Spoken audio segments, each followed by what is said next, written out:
Welcome to the Unstoppable Recording Machine Podcast, brought to you by Telefunken Electroacoustic. Telefunken Electroacoustic has been following the tradition of excellence and innovation set forth by the original Telefunken GmbH of Germany that began over 100 years ago, with one foot rooted in the rich history of the brand and the other in new microphone innovations for both stage and studio applications. Telefunken Electroacoustic is recognized as one of the industry leaders in top quality microphones. For more info, go to t-funk.com. And now your host, EYAL Levy. Welcome to the URM podcast. I am EYAL Levy, and I just want to tell you that this show is brought to you by URM Academy, the world's best education for rock and metal producers. Every month on Nail the Mix, we bring you one of the world's best producers to mix a song from scratch from artists like Lamb of God, Meshuggah, Periphery, A Day to Remember, Bring Me the Horizon, Opeth, many, many more. And we give you the raw multi-track so you can mix along. You'll also get access to MixLab, our collection of bite-sized mixing tutorials, and Portfolio Builder, which are pro-quality multi-tracks that are cleared for use in your portfolio. You can find out more at nailthemix.com. Welcome to the Unstoppable Recording Machine podcast. Today, with me is Mr. Eliran Kantor, which is an artist, illustrator that's crafted some of the most striking and well-known art in metal for like the past 10, 15 years.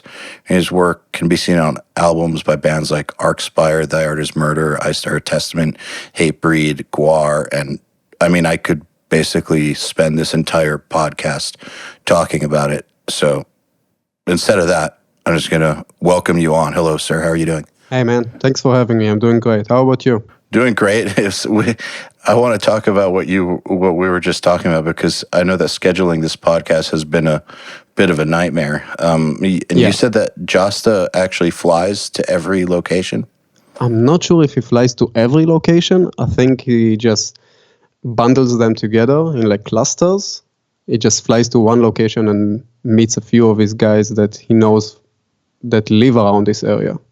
And I think he records from the road as well. But that's just from listening to his podcast. That makes sense. I'm trying to imagine adding even more travel to my schedule would be insane. But last week, or this week, it was this week actually, I went to LA to do a podcast in person with Patrick Stump, singer from Fall Out Boy. And I enjoyed doing it in person. We've only done like 3 of these in person, and I kind of like it better. But I travel so much as is. I can't imagine doing more. You get like another dimension of human interaction. You look each other in the face. You see like the hands and like the hand movements and gestures and the facial expression. Yeah. I get why people do it. That's true. However, there's an other side to that equation, which is that if you're talking to someone that's shy, all right, or has social anxiety, which is a lot of people in music. Do I need to raise my hand at this point? I mean, I'll raise mine too. Right. And so will probably about 90% of the people listening. Sometimes I think that the guests are more comfortable not seeing somebody and just talking, like we're doing now, audio only.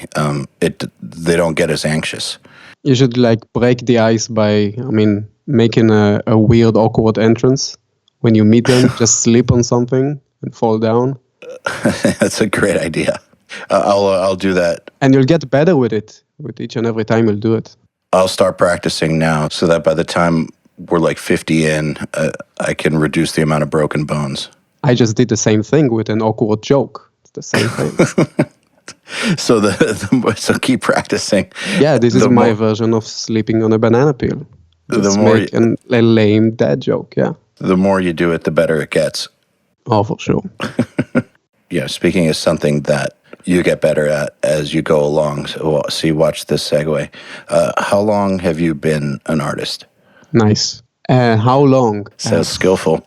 I don't know. I've been making pictures ever since I was a kid. When I was maybe 3 or 4, I started drawing on the walls. My dad used to draw and paint. He painted the walls of my bedroom when I was a kid. He painted like Disney characters, and he was like a really big Pink Floyd fan, so he painted his walls with characters from the wall, from the movie, or from the Inner Gatefold, if you remember the vinyl version.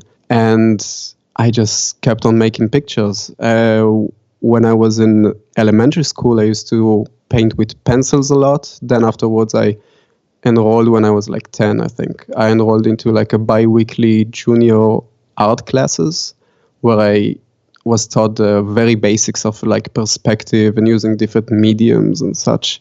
And afterwards, when I was in my teen years, I got into the music scene, and I started out by painting on other people's walls. I made murals. I painted mostly like album covers in my friends' bedrooms, and some of them had bands. So other people's album covers? Yeah, I would paint like Maiden album covers, like Merciful Fate and King Diamond album covers on my walls, and my friends were into like Manowar or like death metal stuff. And some of them had bands. So when they needed an album cover for their band, and this is like, I'm talking about age 17, I started making the album covers for their bands as well, and just kept on going from that point on.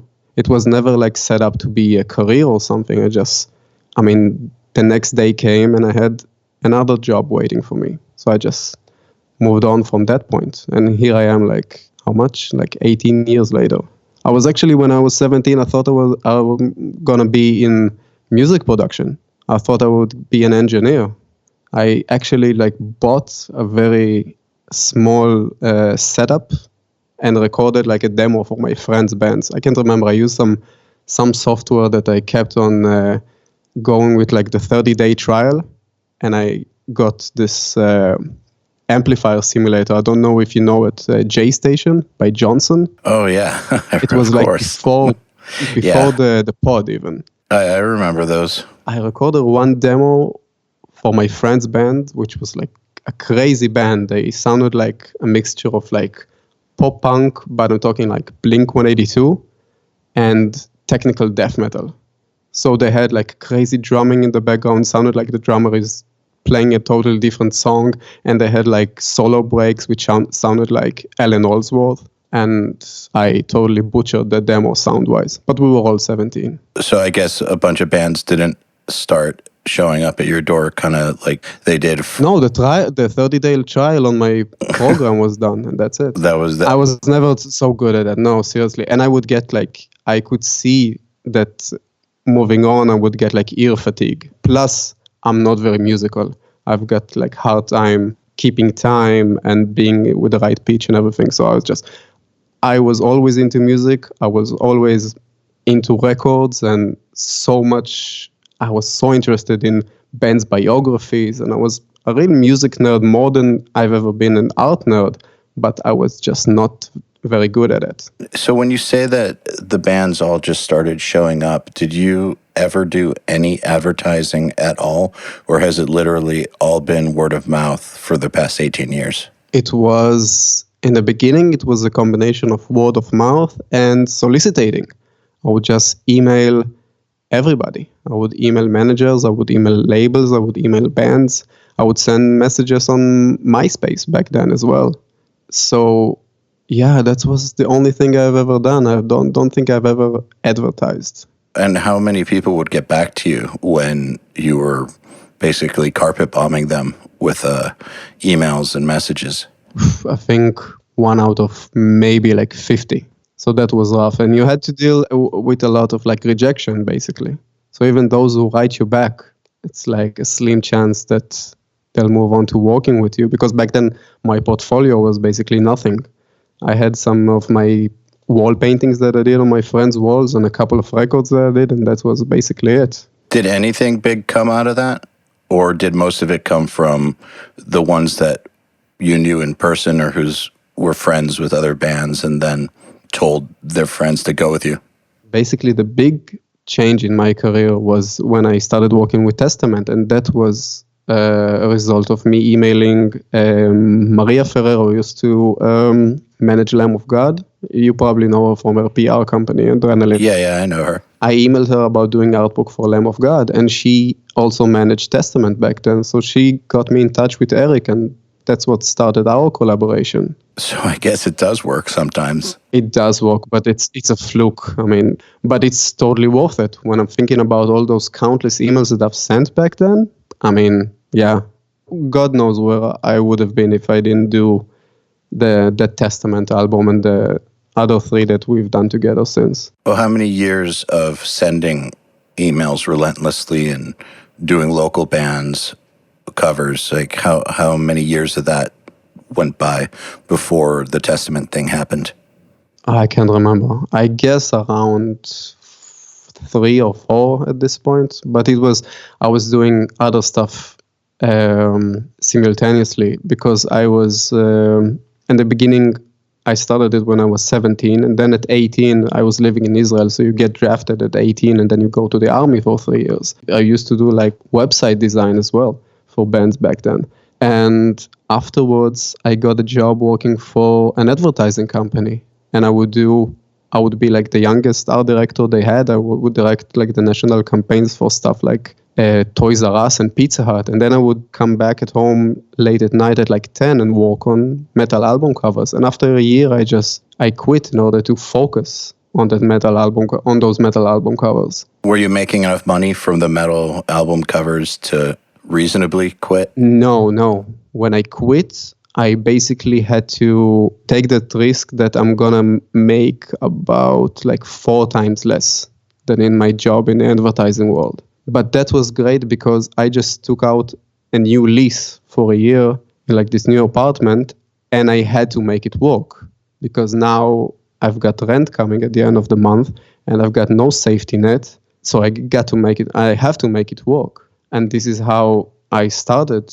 I mean, you call it a hustle, but it was, I don't know, I just, as you said, carpet bombing everybody, talking to all of my friends and starting to slowly building it up from that point on. So it's just when you had time. Yeah. You just kept the momentum going. Yeah, I had to, because this was my biggest passion and still is. This was something I was always obsessed about. And I just in the last few years, I've come to terms with, the way that you need to realize that your shortcomings, your flaws, you can fight them, but you can embrace them and figure out that those had a big part in what made you successful or what made some of the stuff you made successful. Because I was always obsessed. I was always so much into, reading too much, thinking too much, being anxious, never leaving a project behind, always thinking about stuff.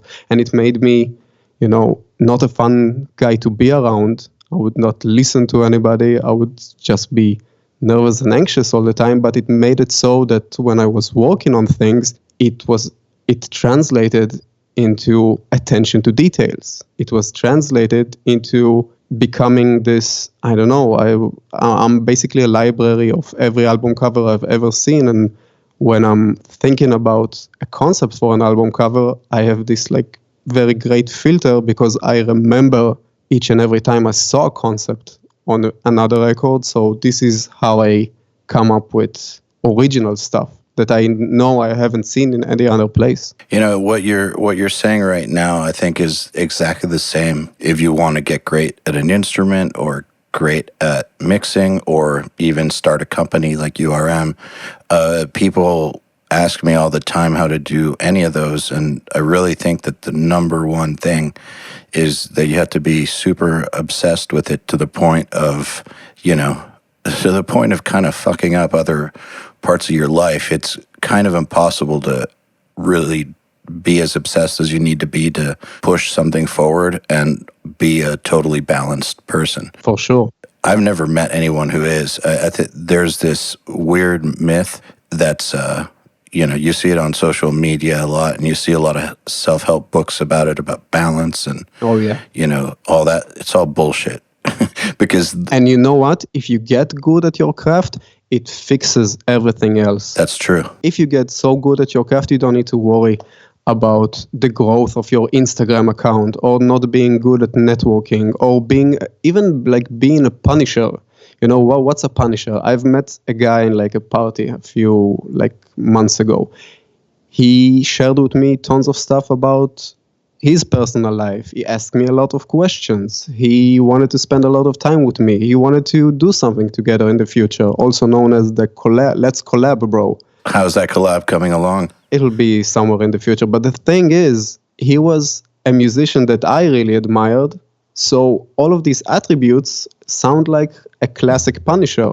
But because he just got so good at his craft, I was really into it.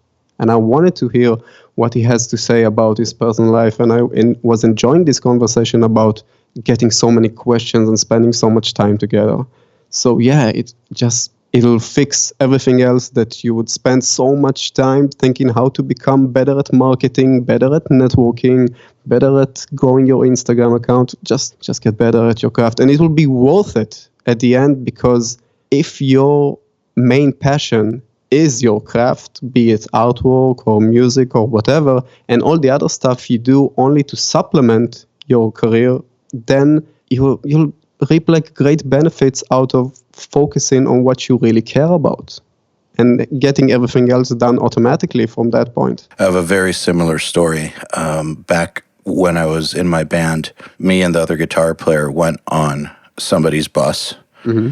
And the main guy in the band, who I had never met before, recognized us immediately. And I'll say who it is in a second, but he came up to us and he was like, told us exactly what kind of guitars we play, and was just asking us a million questions about this and that and about the guitar album we just put out, and it just went on and on and on. But I didn't care because it was Devin Townsend, and it blew me away. Exactly. Yeah. So if it was in another situation, I'd probably be flattered, but it would be a bit much. Mm-hmm. But because it was him, it was totally cool. And he's like a prime example of an obsessed guy. I just met him a week ago, because we've been working on a record for like 3 years at this point. But it's on the back burner. It's the Penis Symphony that he's been developing. It's the Moth. But it's going to be amazing. I've heard the first few demos like maybe 3 years ago.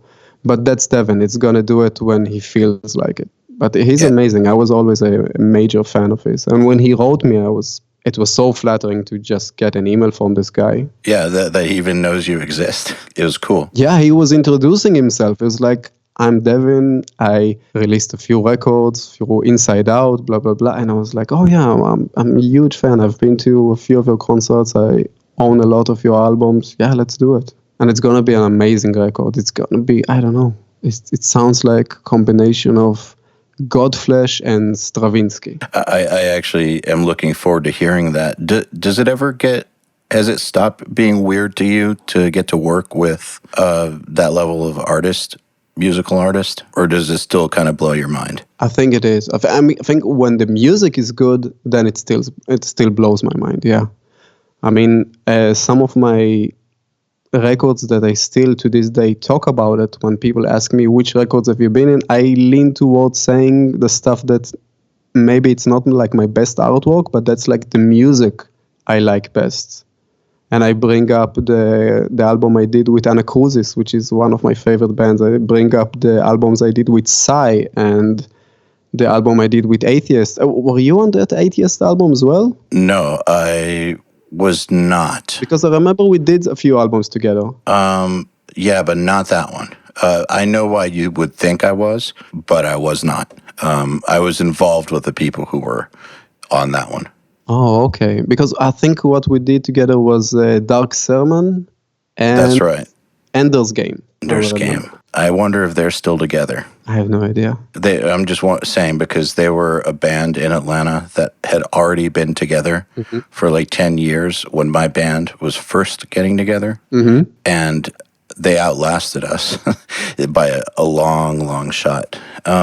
But Atheist was kind of in that same clique as everyone from Death and Cynic and Florida. And I was kind of in my own little way in that clique too. So I can see how you would have thought that. I think it was just because of the Audio Hammer connection. Yeah, that's what I'm saying. Oh, yeah, okay. But about the part of being obsessed, how do you know when you're taking it too far or when someone should stop being obsessed and just do something else? I have no idea. I've wondered about that. That's a good question. I mean, I don't know. I mean, to be so self-aware it's gotta be one of the hardest things to do because I struggle with self-awareness as well. I don't know. Maybe you can, but thinking about it, the first few years there were no signs of this ever turning into a career that I would one day be able to raise a family on and think about like the future. But I'm going back to the thing about my flaws and my shortcomings. I was always so immature. I was never thinking about what's the future going to be like? Is this going to be my future? Is this going to be my career? I would just always keeping on making pictures ever since I was a kid. So, I mean, eventually, this is what led me to this point, because after a while, it just picked on and became a career all of a sudden. But everybody else would, for the first few years, would have quit at some point because there were no signs of this ever becoming something so serious. And it just, I attribute it to this lack of awareness and lack of maturity that just kept me driving. So what you're saying is if you were more mature and a lot more aware of reality of being an artist, for most artists, you may have quit. Yeah, because the odds are against you. And I mean, and reality is against you. You can see that like a few years have passed and your business is basically in a place where you can't sustain it for very long, for years. And I mean, it goes against every rationale that you can think about. But here I am. I turned this thing upside down after a few years, and I'm glad I did. I'm glad I never quit. So I have no idea what to say to somebody who doesn't know when to quit. I think that the higher the stakes, the bigger you can fall. I mean, I could have wasted all of this time. At this point, I've got no other skills. I don't even have like a high school diploma. I've got nothing to fall back on. So it's a high risk. If you fall, that's a big fall. But if you win, that can be something really special. To be so happy with what you produce, to be so, proud of the point artistically that you ended up in. It is a big gamble. Did you really have zero clues along the way of what it would become? Because you know what? I actually kind of had zero for a long time as well. And I just kept going and writing songs and learning about the industry and trying my studio. But I had zero feedback for years and years that anything was ever going to work out. I just kind of knew it would. But I know that there's lots of people who just kind of know that it will and it won't. Mm-hmm. So that's not a good indicator. It's not a good indicator, but the problem is that everything that felt like that about has worked out. So when people ask me about it, I tell them that, yeah, everything I've made happen is completely unrealistic, but I knew it was going to work out. And in my head, I knew it was going to work out because I had every step figured out. I knew exactly how it would work, and it was just like a logic equation in my head. And can you imagine yourself doing something else just because it would be like a safer bet? Fuck no. Exactly. Fuck no. Absolutely not. So it's worth it at the end. And, even if you fail, that's, that's experience. Maybe you can channel it towards something else. I've definitely failed at a few things. Like, for instance, URM started as UKM back in 2012. And it was a different type of thing. It was more for bands, and I realized very quickly that bands are terrible business and had to go back to the drawing board. I had several false starts. I've started bands that have gotten nowhere.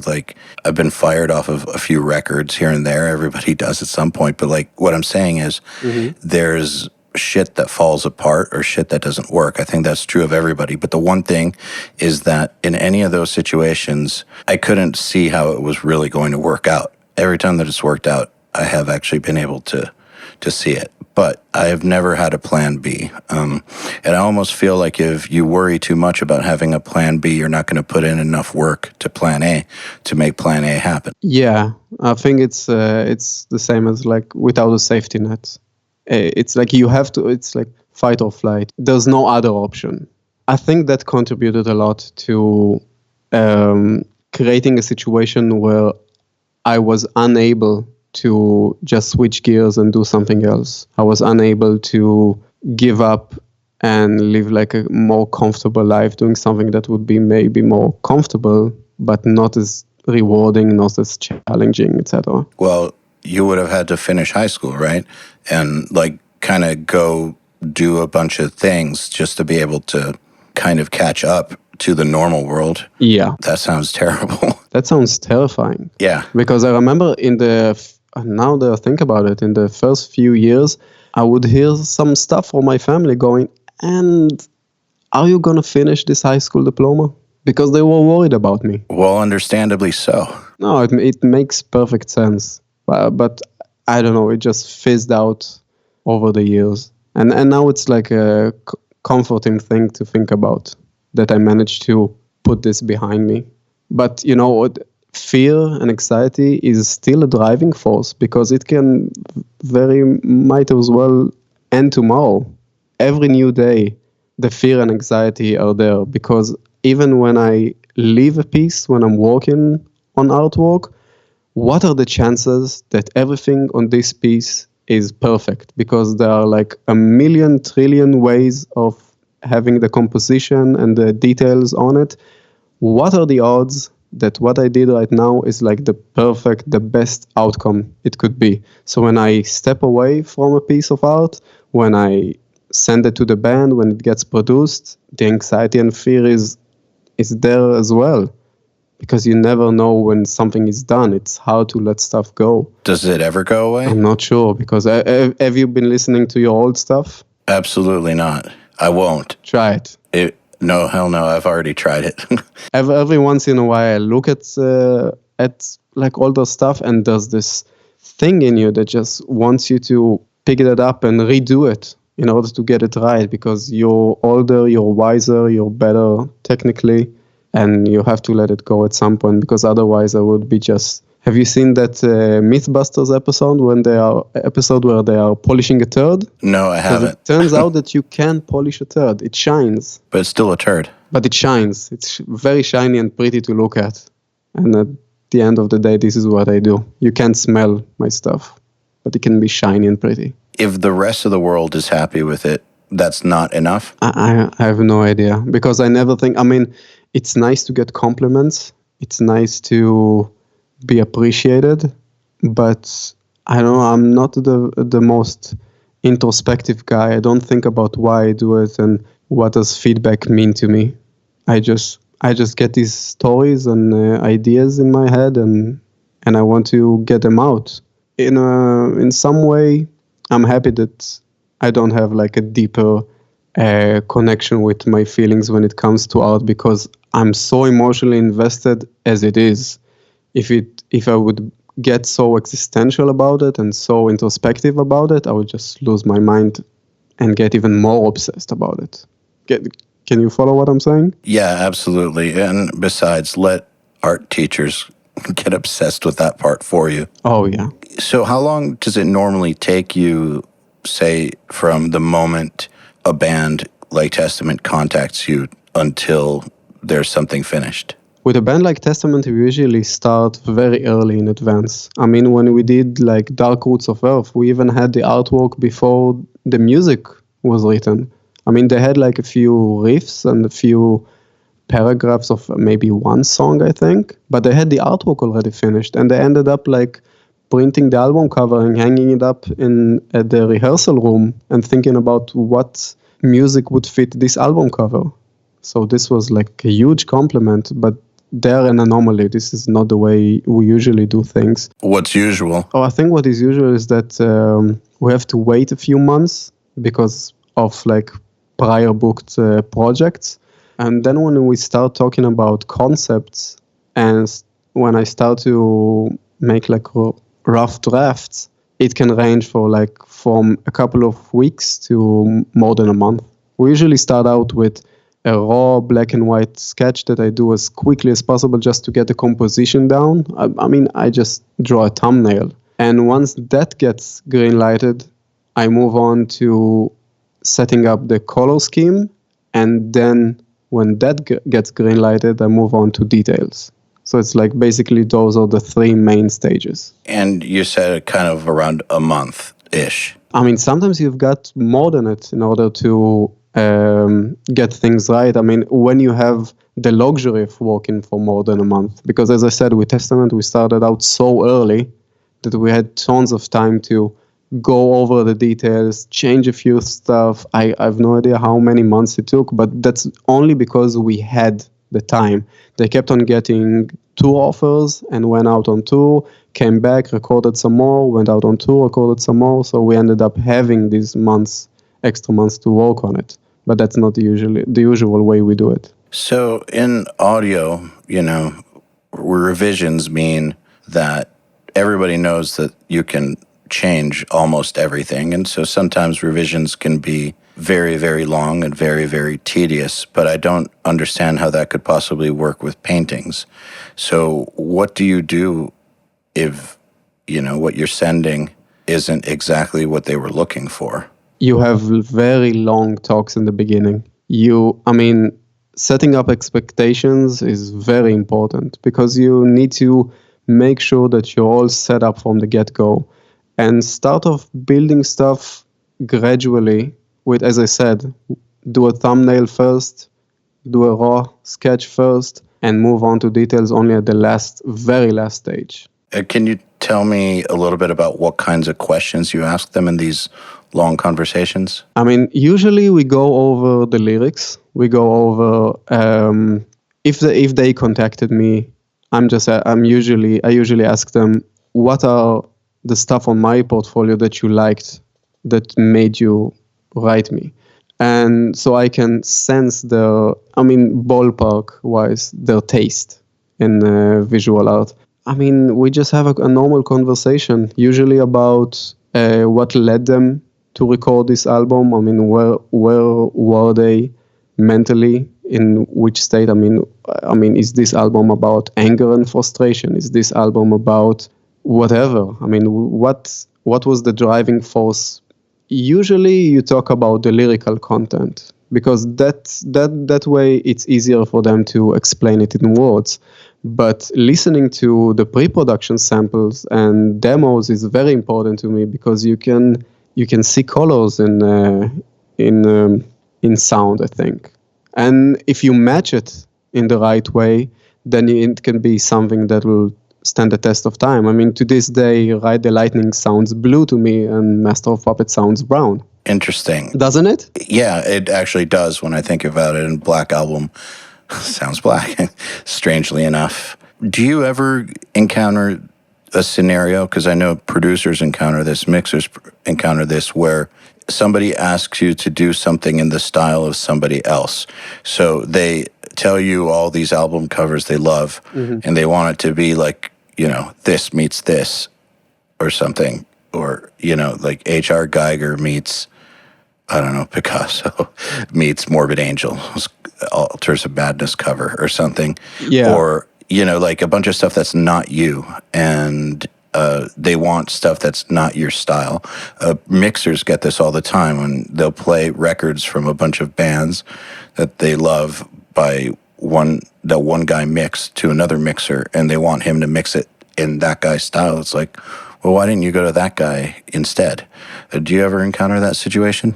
I think this is something that happened more frequently earlier on, but has gradually faded out with time. But even back then, you know how it's like. At some point, you need to say yes to every project you're offered, and then you take a few of these. I think it's the same in like sound, and it's the same with every independent small business that you have. And with the time, you get to be picky. You get to choose what you want to do. And sometimes if somebody says, I like your art, but my vision has a little bit of Giger in it, a little bit of Beksinski or whatever, sometimes I'm a major fan of these artists as well, and I can see the essence of it and see why are they drawn to these artists and why I was drawn to these artists as well, and how to incorporate it into what we do together in order to create something unique that stands on its own and doesn't feel like, maybe it could feel like an homage, but not like a ripoff, not like a second-rate gigger. Did you have it when you were just starting out, that you had to swallow this frog and just... Even when I was not starting out. If the band was good? Sometimes. There are a few times where I said, well, just go to that other guy because I can't do this. And it does happen less and less as you get, as you build. Yeah. Because at the beginning, they're going to you not because they want to go to you. They're going to you because they can't reach or afford the person they really want. And so since you know that they can't do that anyways, they're kind of stuck. You're stuck with each other. And so I think that being the case, you should take the job just because they don't have a choice and you don't have a choice, really. Yeah. But when you're bigger and the bands are bigger, it's better for everyone to be happy. You don't want a bigger band to have a bad experience. Yeah, for sure. Yeah, and then go telling all their friends not to work with you. So I think it's a lot, for self-preservation, it's important to send the right people away if there's somebody else who would be better for a job, I think. Yeah, but at the same time, you can look at it from another direction and say, okay, maybe this is like a challenge for me. Maybe I was always into this producer and I wanted to get a little bit of his sound into my work as well, and just use it as a way of experimenting a little bit and just broaden your, sonic vocabulary. Yeah, so where's the fine line? You have to set it. If you can feel it in your heart if you're excited about something. So my neighbor just wrote me earlier today that there's no word for excited in German, which makes perfect sense. Really? Yeah, but basically, I'm sorry, Germans. If you're excited about it, then yeah, I think experimenting is something that is so dear to me in this profession and in any artistic endeavor, I think, because I think that even in art movement that you get like stagnation with time, I usually contributed to lack of experimentation. I can think you can see it in like modern metal even, because after a while, two things happened, First thing is like modern production got to a point where people can just say, okay, we're so influenced by this band and our drummer is really influenced by that band, and they can pretty much get that same sound. And once they get that same sound, they stop experimenting and trying to figure out different stuff. And before the technology was in this point, I remember I used to go with bands into studios in the 90s and everybody would A/B with Far Beyond Driven. And nobody would get the same results because the technology was not there yet. So they had to tweak around until they got to a point where they stumbled upon something that just happened to work and sound good on its own. And I think it's the same thing with even like heavy metal vocals. Because at a certain point, if you remember, if you were listening to the first Metallica demo, James is singing like melodic. He wanted to sound like the new wave of British heavy metal. He was going, hit the lights, but it never worked because he has his flaws. He couldn't quite pull it off, so he had to experiment until the point when he was just shouting, and that's how you get thrash metal. And nowadays it feels like, I'm a huge fan of death metal and black metal and hardcore, and I think the first couple of decades from each and every one of these genres, each and every band was so unique and sounded nothing like all of their other peers. But today, people are just content with sounding professional, with sounding like their favorite screamers, sounding like their favorite death metal singers. I think what you're saying is right to a degree, but there's always going to be great artists. The only thing, like for instance, Arcspire, are phenomenal at death metal. Sure. There's a lot of great bands like them that are coming around, but the difference between now and back in the past is that the little shitty bands that copy everybody didn't get as much of a chance to cause what I call static. They didn't basically cloud the waters. I don't think it's only the shitty bands, because I've been going, I mean, at the end of every year, I go through bands, through everybody's like end of year lists, and I listen to what everybody thinks their best 10 albums of the year or what 20 albums of the year were, and I can't tell these vocalists apart for the most of the time, even if the album is very highly regarded. And I think the key to this, to escaping this stagnation, is to keep your influences outside. I mean, you brought up Arcspire. I do agree with that. Arcspire basically sound like Origin and Busta Rhymes when it comes to the vocals. It's true. So by harnessing outside influences, you get something original. This is why I said that the first few decades of death metal were guys who really sounded like themselves, because basically it was a bunch of guys who watched tons of like horror movies, and in each and every one of these horror movies you have like the little girl in The Exorcist, and it's when she's possessed, it's not a growl, it's a pitch shifter effect. So they wanted to sound like the horror movies. They wanted to mimic the pitch shifter effect. So they had to experiment with their own voice until they reached something that sounded close to it. And that's how you got the first wave of like death metal singers. They wanted to push the envelope, sound scarier than the other guys, sound different than the other guys. And they never tried to sound exactly like the other guys because there was no bar set already. The influences were from the outside. Hey everybody, if you're enjoying this podcast, then you should know that it's brought to you by URM Academy. URM Academy's mission is to create the next generation of audio professionals by giving them the inspiration and information to hone their craft and build a career doing what they love. You've probably heard me talk about Nail the Mix before, and if you remember, you already know how amazing it is. At the beginning of the month, Nail the Mix members get the raw multi-tracks to a new song by artists like Lamb of God, Opeth, Meshuggah, Bring Me the Horizon, Gojira, Asking Alexandria, Machine Head, and Papa Roach, among many, many others. Then at the end of the month, the producer who mixed it comes on and does a live streaming walkthrough of exactly how they mixed the song of the album and takes your questions live on the air. You'll also get access to MixLab, our collection of dozens of bite-sized mixing tutorials that cover all the basics, and Portfolio Builder, which is a library of pro-quality multi-tracks cleared for use in your portfolio, so your career will never again be held back by the quality of your source material. And for those who really, really want to step up their game, we have another membership tier called URM Enhanced, which includes everything I already told you about and access to our massive library of fast tracks, which are deep, super detailed courses on intermediate and advanced topics like gain staging, mastering, loan, and so forth. It's over 50 hours of content, and man, let me tell you, this stuff is just insanely detailed.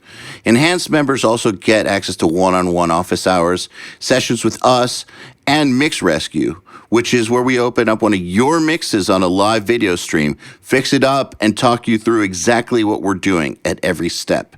If any of that sounds interesting to you, if you're ready to level up your mixing skills and your audio career, head over to urm.academy/enhanced to find out more. You know, the competition within styles goes back to Beatles and Rolling Stones and Elvis. Like, bands, I agree completely that to create something new, it's usually you take two different things that didn't normally go together and you have something brand new.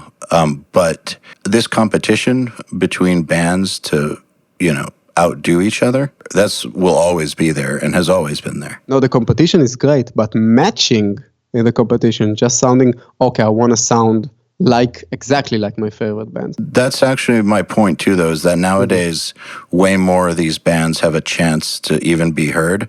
So even if they're not doing something original, but they're doing something competent, sometimes the listening, and I guess it's exactly what you said, that being professional is sometimes enough. But I think that's what you're hearing, is that a lot of these copycat bands they wouldn't have even had a chance in the older industry, but now they do have a chance, and they have the internet, and they're able to get they're able to get themselves out there. I do like the way things are now better, but no matter what system you're using, there's going to be a downside. The downside to the system before is that there were so few spots available for bands that great bands could go unnoticed, because there were that many outlets for bands. Nowadays, there's too many outlets for bands, so lots of mediocre bands get too noticed, which leads to the same problem, I guess, which is that a band like Arcspire, which is totally unique and awesome, doesn't get enough attention. Yeah. So you end up in the same place almost. But I don't know, I'm more worried about the peaks, because, I mean, when you say that you prefer how things are today, if I go through your top 50 favorite albums of all time, how many of them are from the last few years? I wouldn't know because they haven't been around long enough, right? I can't tell you what my favorite albums of all time are involving the last 5-10 years because it hasn't been long enough to say all time. Yeah, and maybe we just get older and we're becoming a little bit jaded as well, which makes sense. It could be, but I really do think there's a lot of great music out there being made. I do know what you're talking about. With there was a time period when modern recording first started to get better and easier to access, like in the 2005 through 2013, 14, 15. Those 10 years were the home recording explosion. And suddenly all these people who were not qualified to be engineers or be in bands that were noticed were making music and were getting noticed. And it kind of started to, it started to scare everyone into thinking that the sky is falling and that there's no future, and that new bands are terrible. And I do think, and that new productions are garbage. And I think that was very real for a little while. But I do think that it's starting to turn around. Like, I think that generation who created that garbage is now starting to not be of age anymore. I would love to get some recommendations from you to like exciting new stuff other than Arcspire. Yeah, I'll give you some after the podcast for sure. I would love that, thanks. But I think that there's a new generation coming up who are just taking things further. It seems like music's getting more creative again. And also the income from music with streaming is starting to match what physical sales used to be. So for the first time in a long time, the industry's starting to grow, which means that greater rewards means that higher talent, like more capable talents are going to be attracted to making music. Whereas for the past 10, 15 years, a lot of people who were very talented were leaving music because they thought it had no future. But now you have a climate where there's rewards again, or the rewards are starting to accumulate again, and so you're going to see more talented people putting their talents into it. So I think it's headed in a good direction, and I could be wrong. Yeah, and but I get this the panic element of it, because when something changes, I mean, we have to reevaluate where we stand, where our future stands, who we are, etc. And even with, there are tons of misconceptions about it, because even with what I do, I get tons of questions about, is visual art really needed in 2019 when it comes to music? And people ask me, do you even get any jobs? And I was like, the offers are better now than how they were back then. Because right now, because of this competition, bands are looking for ways to stand out. Because music at this point is voluntary. You can just, you can be exposed to it if you listen to the radio. But if you get turned on to new music through social media, through talking to your friends, you have to agree to play this track.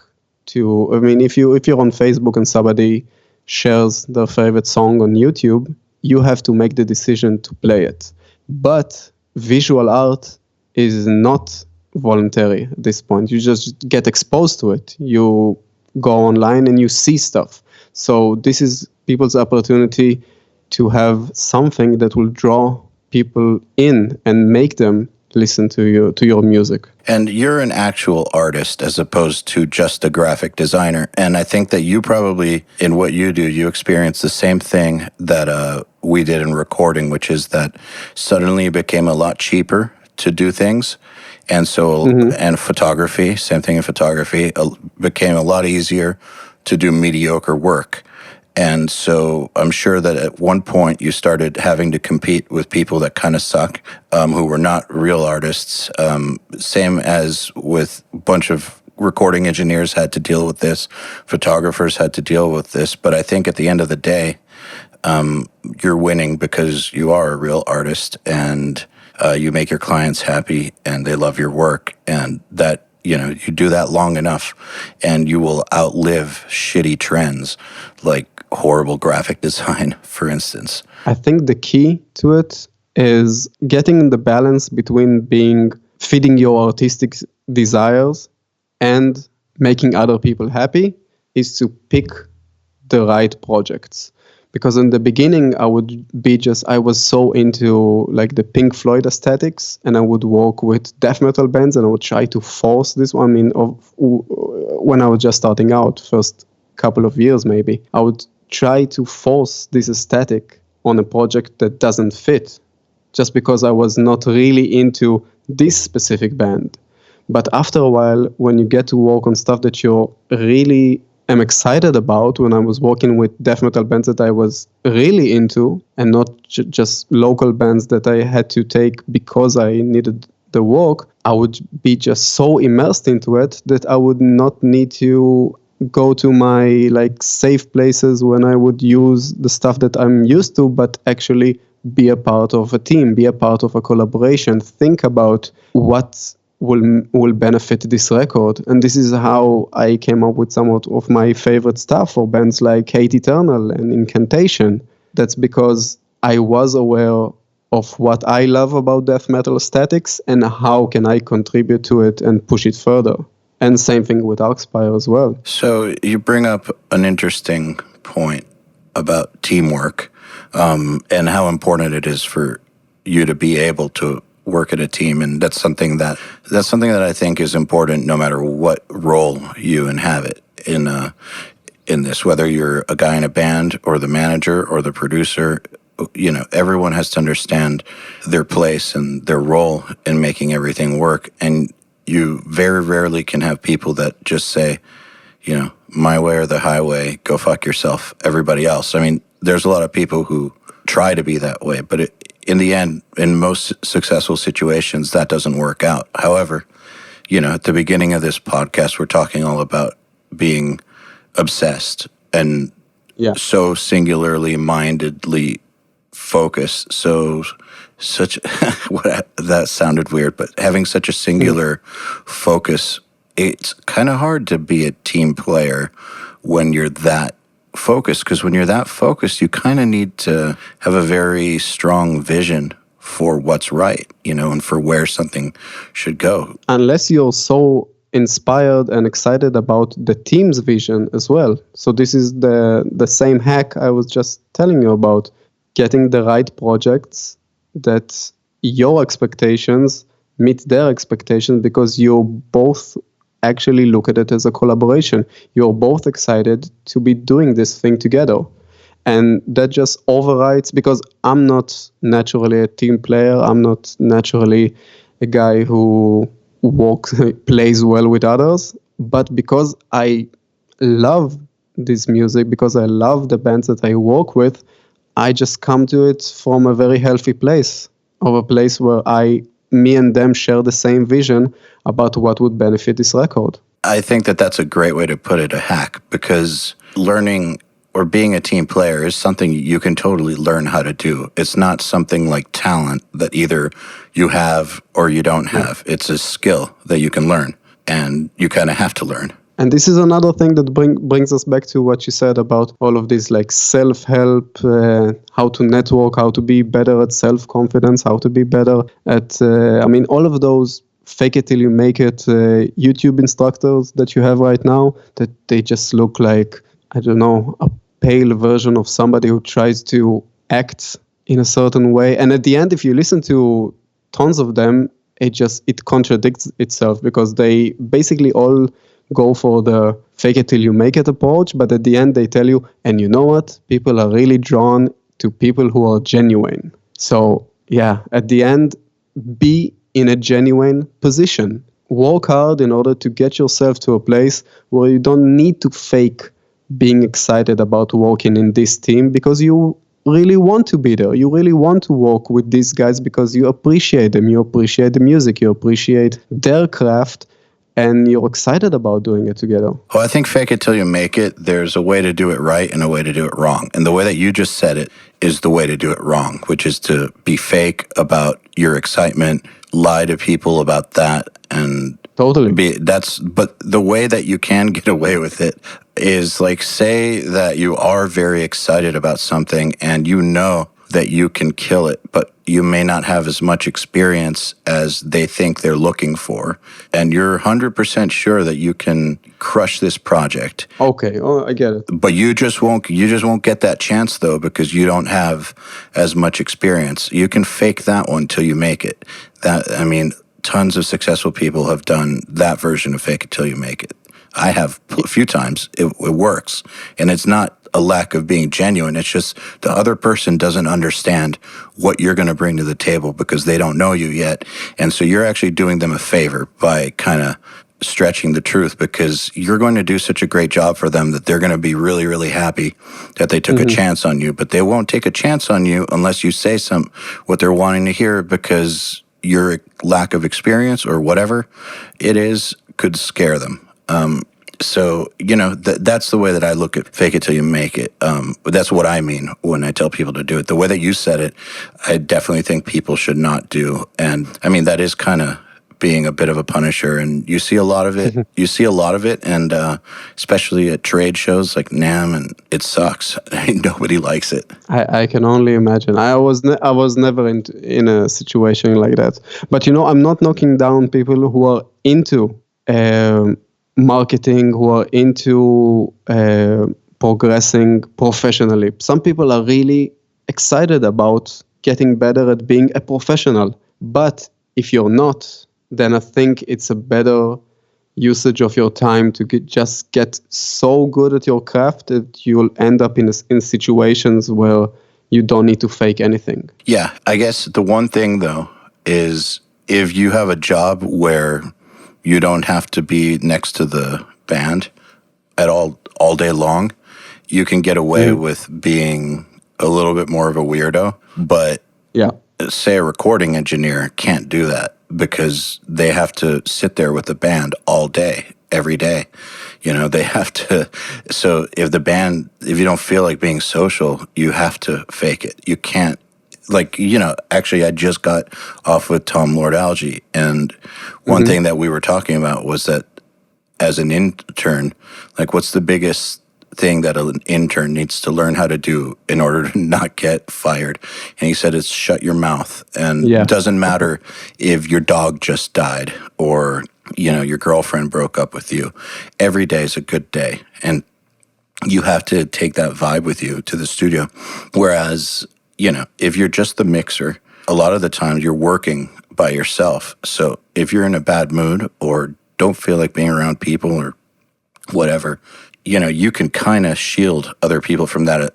I imagine it's the same with being an artist. But there still comes a point where you have to be in contact with them. And if you're not cool, they might not come back to you. They just might not. Yeah, I'm not saying be an asshole and just disregard the basic laws of human interaction. Fair enough. But just use common sense. Seriously, just act as if you would like to be treated, and that's like as long as you're not a masochist. Never thought about it. Then just my entire argument just crumbled. I'm just kidding. I need to regroup and think about it. No, but what you're saying about because I'm in a position where I can be a weirdo because I don't have this day-to-day interaction. I made most of my album covers wearing sweatpants. That's just the way it is, and I couldn't pull that same thing off if I was an intern in a studio environment. Yeah, I totally get it. You have to do the customer service thing, which does involve a little bit of fakeness at times. But the thing that's not fake is or should not be fake, is your passion for what it is that you're doing, in my opinion. So even if the recording engineer is having a bad day, but they can't show it because they can't vibe out the band, the passion for recording shouldn't be affected by a bad day. Maybe the key is just don't act like somebody else, but filter the stuff about you that won't contribute to this very moment. That's a good one. I've actually been working on that a lot for the past 10 years, maybe. Have you been punishing? No, I don't think I've ever really been a punisher, but I think that I am intense. I'm very intense. Like, I can be very deadly with my words, and I have very high standards, and I expect a lot out of people. And when I was younger, that sometimes came out in not the best ways, because I didn't know how to process my frustration with people. But maybe you made friends for life because of it. I did, because there are people who have understood me. We understand each other. So maybe that's the same thing, like high stakes, high losses, but high rewards as well. Absolutely, but I do have to say that my life is better now that I've kind of learned to filter myself more and, not say things that will completely crush somebody just because. But you know when to turn it on? When to turn it on in order to achieve these like high peaks of creativity, of connection? To a degree, yeah. All right. It's not gone at all. So it might not seem like it, but what I do now still requires me to be creative. Like when I was writing music, it's a different type of creativity, but the engine that runs it is the same. Like it's still the same thing that keeps me up at night and, keeps me thinking all day long about it, and that I'm always trying to find ways to do things better, differently, all that same stuff. And if you don't find an outlet, you can be creative with your frequent flyer miles. No, that's definitely so I don't go crazy. I always find a way to make this stuff work. That's why it's successful. But I guess I'm just saying that it's the same thing. And so there's lots of opportunities still for me to be that way with people. And I think that the fact that I've toned it down and refined it is part of why URM's working. Because if I acted in URM the way I acted in my 20s, right? Yeah, who knows? But don't you get sometimes like great ideas or even like make good steps when you're stressed, yes, when you're absolutely. super worried, when you're super not in your zone, not in your flowing state or whatever? 100%. And also, not everybody always agrees with me on these ideas, and I know I'm right, and I have to fight because, them being wrong about this and winning could change everything. And this is very similar to being in a band, or I think being, a film director or whatever, producer is, if you have a vision for something, it's your vision. Hopefully everyone can get on board, but really only you can see what's in your mind, right? Only you can hear the music in your head. So a great leader helps other people understand it their own way, but that's not always possible. And sometimes people just need to go along if you're right. And you have to be able to stand up for what you think is right, because if not, bad ideas can win. Yeah. I am glad that I know how to turn it on, but I try not to turn it on when I don't need to. Let's put it that way. I totally get it. And even with my work, I mean, and have you seen what I did last year with Bloodbath? No, I'm going to look now, though. It's basically about, the album title is The Arrow of Satan is Drawn. They just gave me the album title and they said, just come up with whatever you think is your interpretation of the album title. And I just had a kid. Oh, that looks sick. And the first year, thank you. And the first year of having a kid was, the thing with, do you call it cot death or crib death? You think Crib about death, it all the yes, crib time. death. You think about it all the time, and because it's like for the first year, just some babies wake up. SIDS, sudden infant death syndrome. Yeah. So I don't know.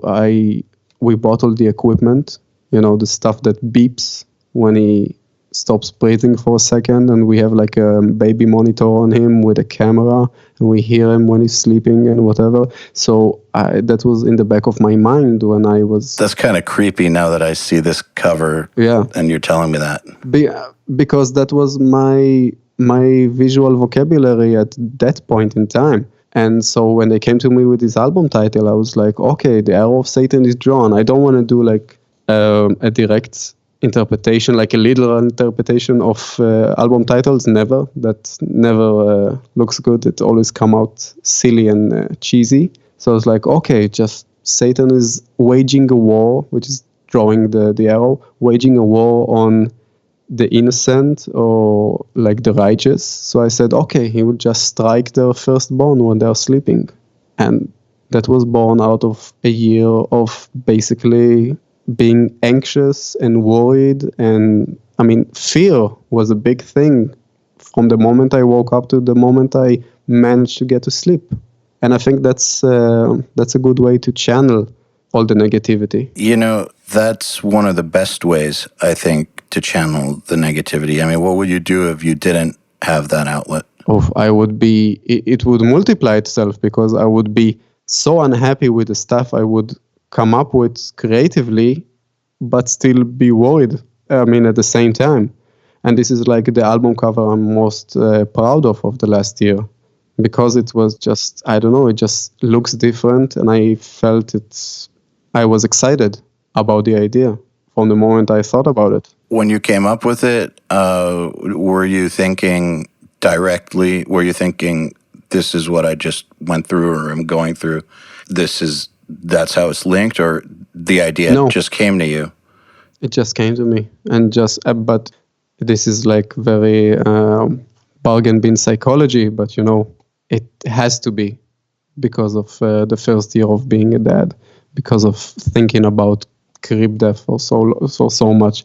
It has to creep into your mind and change your subconscious. But this is like a very literal way of it.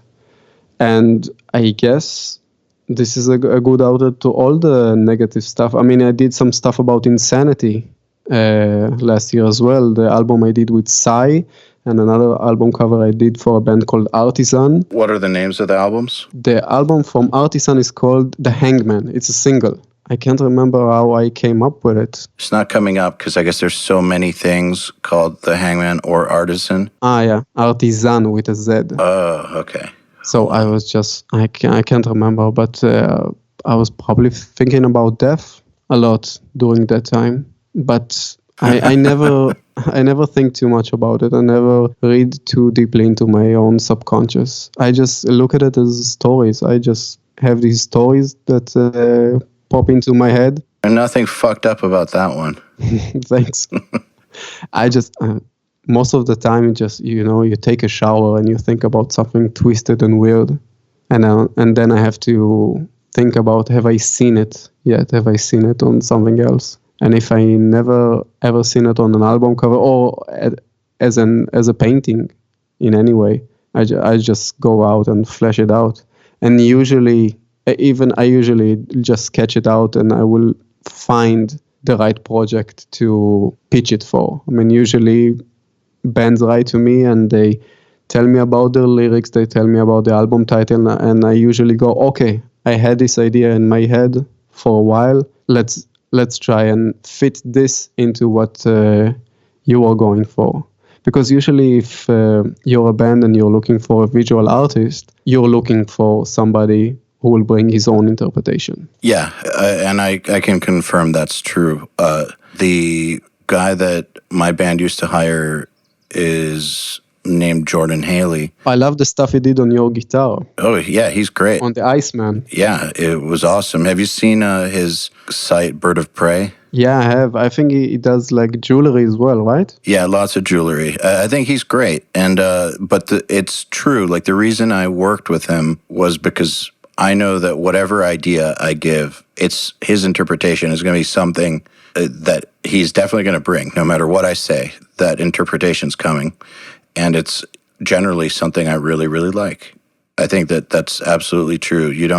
I've learned that you don't want an artist who's going to just listen to you exactly, because you probably don't have great ideas. That's why you're not the artist. But sometimes you are. You brought up Testament earlier, and Eric actually is the one who does all the album covers with me. And he's got like a great visual taste, and he's actually very talented when it comes to visuals. The first album we did together, which was Formation of Damnation, he did the initial sketch with pencils, and I think I just colored over it. I don't think I even changed anything on his original composition. I just painted on top of it. How often does that happen, though? Rarely. But when it happens, it's amazing, because it's not about ego. You want to do what's best for the record.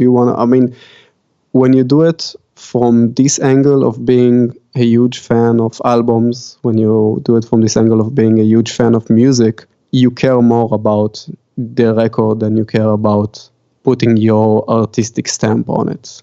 Because there's no room for ego when it comes to making a great record, I think. Yeah, it's the same as when a band comes to a producer and they've written an incredible song that doesn't need changing. It doesn't need much changing. It just needs production. Mm-hmm. It's important to know your role. And if your role is not to come up with the original idea because someone already made the sketch and the sketch is great, you just need to bring it to life.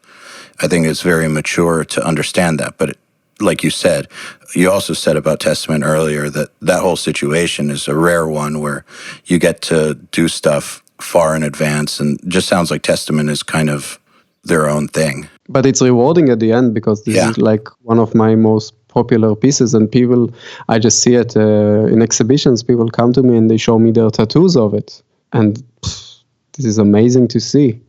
But when it comes to what you said about producing, when you get a huge song, what we do is basically we are all multipliers serving a song. If the main thing about the record is the song, then everything that we do, if it's production or the logo or the band photo or the artwork, we can add another dimension to it that will inspire the viewer's imagination and get him closer to what the artist, the band, had in mind. But if the song is not there, then we are just multiplying by 0 and we'll get 0. But if the song we're all fucked.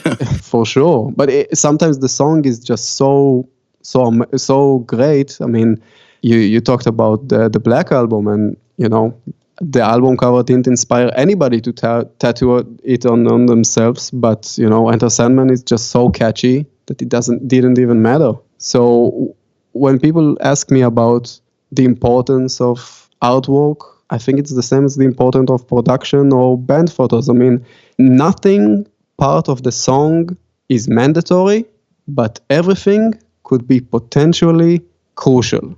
When you talk about how important can an album cover be, just ask Iron Maiden. If you want to ask how important can like a drawing of a skull can be, ask the Misfits. How important can a top hat can be? Just ask Slash. Or how important can be a pointy bra? Ask Madonna.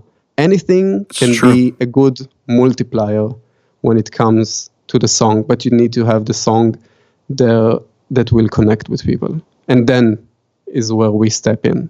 And we can be important too. I guess that definitely reinforces what you said earlier about working with good projects that you're excited about, because there's also, much more of a possibility that there's going to be a good song involved. Yeah, for sure. And it benefits both parties, because all the amazing artwork that Iron Maiden had wouldn't go anywhere if the songs never connected with anybody. And same with the Misfits t-shirts.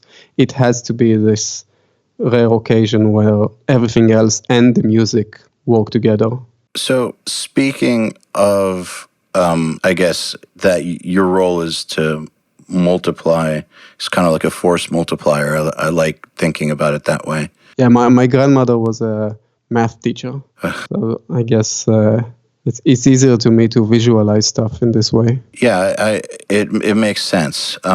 So the art is, obviously it's your take on things like the crib, but it's through their, I don't want to say medium, but the platform that they're providing. So at the end of the day, when it's all done, approved, printed, you're on to the next thing. Yeah. Where do the originals go? Like, do you hang on to them? Do you sell them? Like, do you care about them? I do, but a lot of my stuff I do in a way of like it's mixed media that at the end I have to involve a digital painting as well over them. So some of these album covers don't even have an original. So and it couples with the fact that originals are problematic to have in all of my exhibitions that I do are in heavy metal festivals. And in these settings, it's problematic to bring originals. You definitely don't want to bring them. For sure.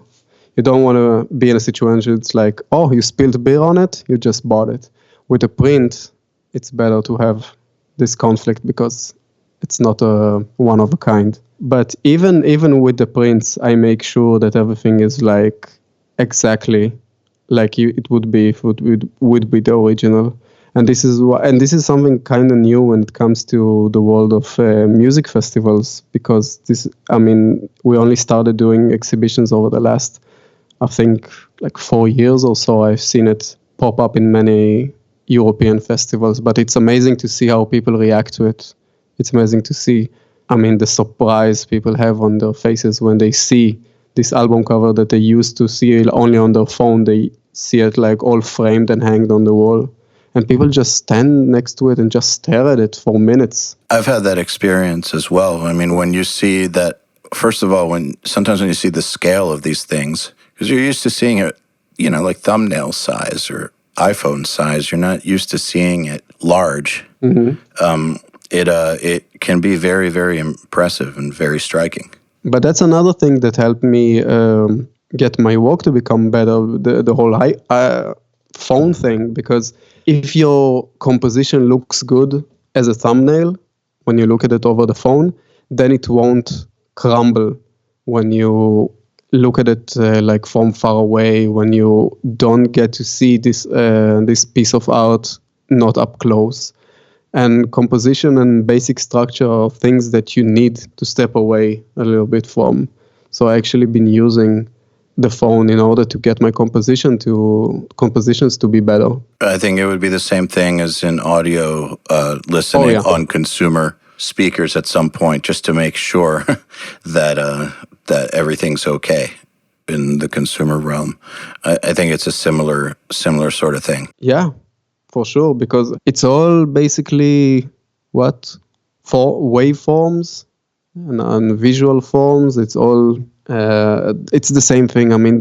We all deal with dynamics. We all use shadows and lights. We all use composition and build-up and storytelling devices. And it's all going to be displayed in a less than ideal medium or in a less than ideal setting. So you have to optimize for it. And plus, I think like limitations, you can just convert them into challenges, and they sometimes even can drive your creative force.